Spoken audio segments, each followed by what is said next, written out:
It's here we and sponsored by.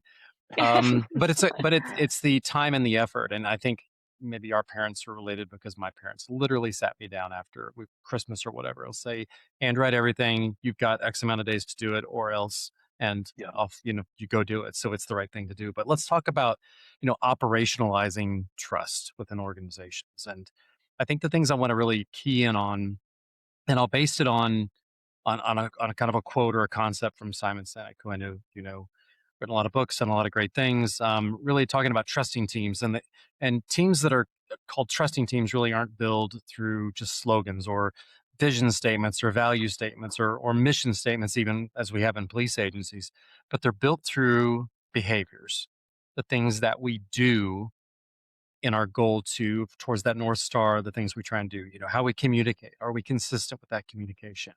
How are we holding people accountable? Are we fair in that work to hold people accountable? I mean, how psychologically safe do people feel?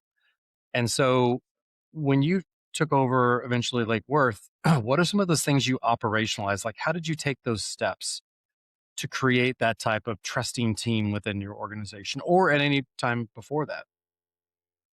Shortly after I became chief, we put together a leadership retreat because what I needed from my executive team was exponential buy-in. Like, we cannot draw this out in order for us to accomplish the things that I wanted to accomplish. I can't take the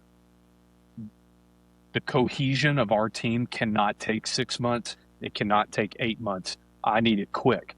So how do I do that? And I thought that getting away together was a great way to do that. So for us, we had some asset forfeiture dollars, and I put together a full program for professional development. I assigned a book that everybody had to read in advance. We scripted out different sessions that we would all have together, kind of tabletop, working through problems. But then there was also some team building. We did some axe throwing and, um, shot bow and arrows. And we did several things kind of out on this ranch. We stayed out there. So we spent the night. And so we shared meals together. And then on the second day, we invited the spouses to come out and shared a meal together, kind of did like a campfire, s'mores type of event. And then we all went home. But I just think that there's something really valuable about spending time together, sharing meals together, and being in the office or in that professional environment can be ultra stuffy.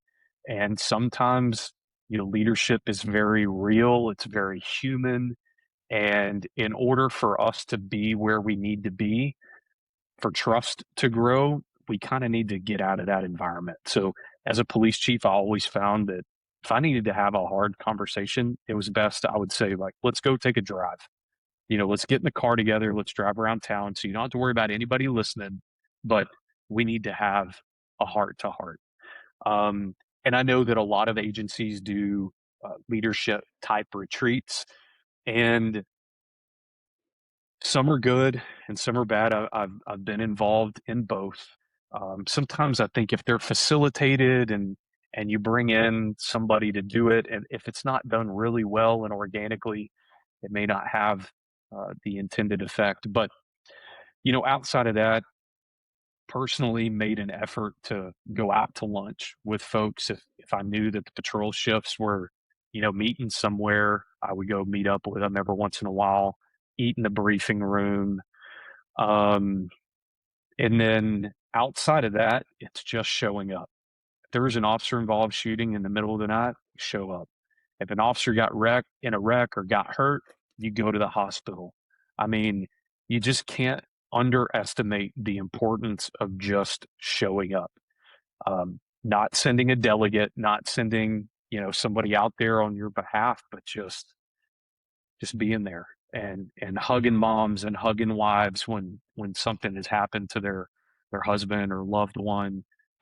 That's just, it's raw, it's authentic, And I think that people connect better to that than anything else.